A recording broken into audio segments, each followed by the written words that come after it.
So, so how we will write VB1? VB1 can be written as VB2 plus the drop across RE, that is I naught into RE, after applying KVL to this lower loop, right?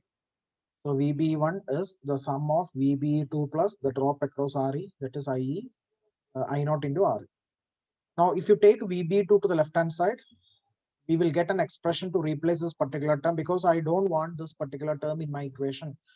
I'm going to write the equation for I0 in terms of IREF and RE. So kindly note, this need to be replaced. So for that only, I'm writing this equation now. Substitute 5 in 3.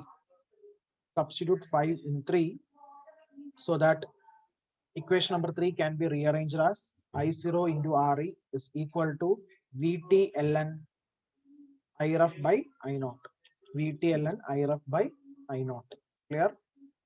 So by observing this equation, it is clear that as per our design, we can obtain any current I0 in terms of IREF and suitably adjusting the value of RE. Right? We can choose any standard resistance RE, and I can design for any required value of I0 from IREF. You should know the value of IREF, know the value of RE, then we can finalize the current output current that you're obtaining from this particular current mirror circuit. Okay, so what are the advantages of this particular circuit? The advantages I told you, that is compared to the existing or the previous current mirror or current sources circuitries, this kind of circuit, that is Widlar current source, it will allow the generation of very small constant current using a relatively small resistance. The only thing you need to design is this particular resistance by making use of this equation. Okay, so by making use of this design equation, you can design RE for any required value of I0, provided if you know IREF and VT.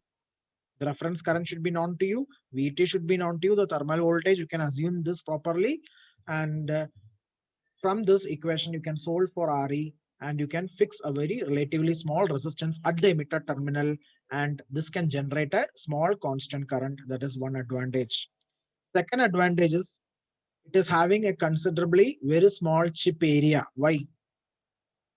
Because if you consider the previous circuits, that is the Wilson's MOS mirror or Wilson's bipolar version, there we are having the cascode versions, right? Because common gate and common source transistors are connected in cascode.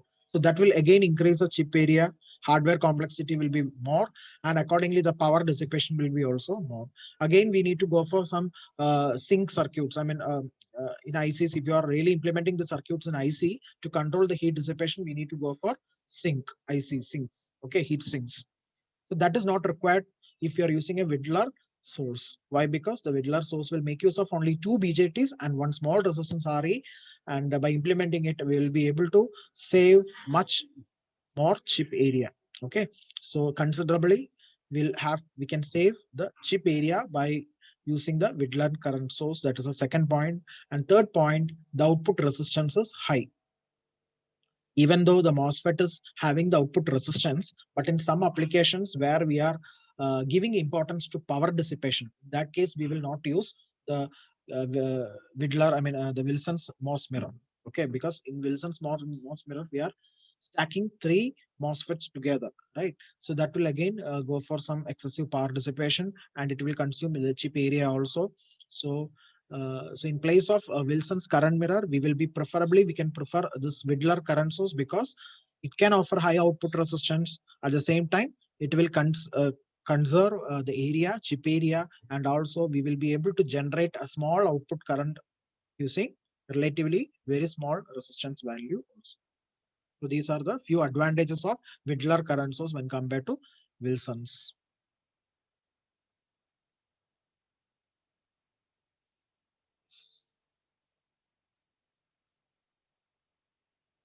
Take down this problem.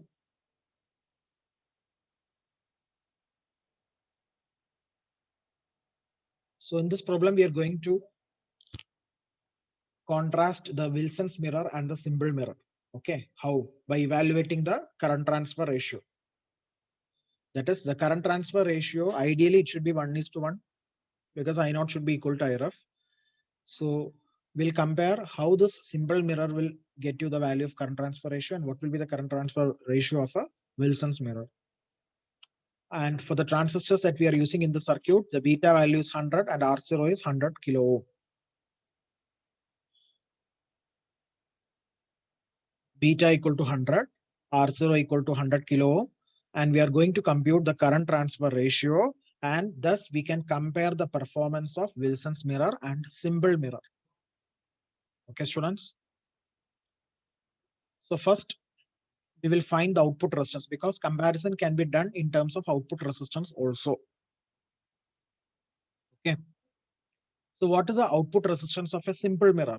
The output resistance of a simple mirror is R0. So I'm comparing the performance in terms of two parameters, output resistance, yes, output resistance as well as current transfer ratio. So both we are required to find out.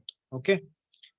So if you see a conventional simple mirror, the output resistance is given by small letter R0. Already the small letter R0 is given to you, it is 100K. So that will be your output resistance for a simple mirror. While for a Wilson's mirror, as per our derivation that we have done in the last class, the output resistance is given by beta R0 by 2. So since we have a multiplication factor of beta by 2, then you will be getting much more higher resistance, that is 100 by 2 into 100, which will be closely, it will be 5 mega ohm, right? 100 into 100 divided by 2 is 5 mega ohm, 5 into 10 to the power 6. Isn't it? So if you compare these two, comparing these two, it is understood that the output resistance of a Wilson's mirror is very large when compared to the simple mirror. So in that way, you can substantiate the performance of a Wilson's mirror over a simple mirror. Coming to the second parameter, that is the current transfer ratio. For a Wilson's mirror, it is 2 by beta square. The current transfer ratio is 2 by, the finite effect is 2 by beta. Okay, you know, how did you find this finite beta effect? By observing our current transfer ratio's final equation. What is the current transfer ratio of Wilson's mirror? It is 1 divided by 1 plus 2 by beta square. So if 2 by beta square is neglected, then only we are getting 1:1, isn't it? So this is the actual effect on current transfer ratio. Okay. The ideal value is 1:1. If at all we are getting any deviation from this particular ratio, which term is responsible? It is nothing but 2 by beta square. Therefore, 2 by beta square can be considered as the finite beta effect of the current transfer ratio of a Wilson's mirror. At the same time, that error contributing in the simple mirror is 2 by beta. 2 by beta square is the error contributed on Wilson's mirror, whereas 2 by beta is the error which we are getting in the simple mirror. Error means the deviation from 1:1. Okay, how much percentage of deviation we are obtaining in the current transfer ratio from its ideal value. That is 2 by beta for a simple mirror and 2 by beta square for Wilson's mirror. You need to compare these two. We have derived both things. Okay, both the Wilson's mirror and simple mirror current transfer ratio, we have derived it. And from that, I have taken the error term only. Error term means the term which is contributing towards a deviation of our ratio from 1:1. So substitute the beta value, convert into percentage by multiplying with 100. So 2 by 100 square into 100, that is 0.02 percentage. Whereas for a simple mirror, we are getting 2% of error, which is not desirable. Therefore, compared to simple mirror, the Wilson's mirror will be introducing comparatively very, very less error. That is very much close to 0%. That means we are maintaining a 1:1 ratio.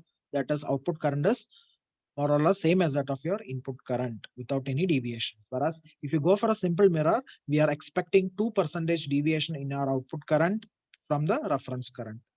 That will not be suitable for an ideal mirror circuit. So by this problem, we can substantiate the performance of a Wilson's mirror over a conventional mirror in terms of two parameters. What are those parameters? One is the current transfer ratio, another one is the output resistance. So the ideal parameters, current transfer ratio should be 1:1 with minimum error, and the output resistance should be very large of the order of mega ohms compared to kilo ohms. Kilo ohms should be for simple mirror, whereas mega ohms range should be for the Wilson's mirror. So you must remember these formulas to compute the output resistance and the transfer ratio error. Any doubts, students, with this problem?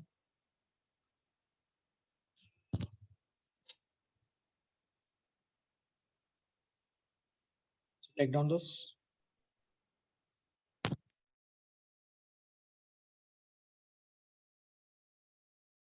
This is very important, okay?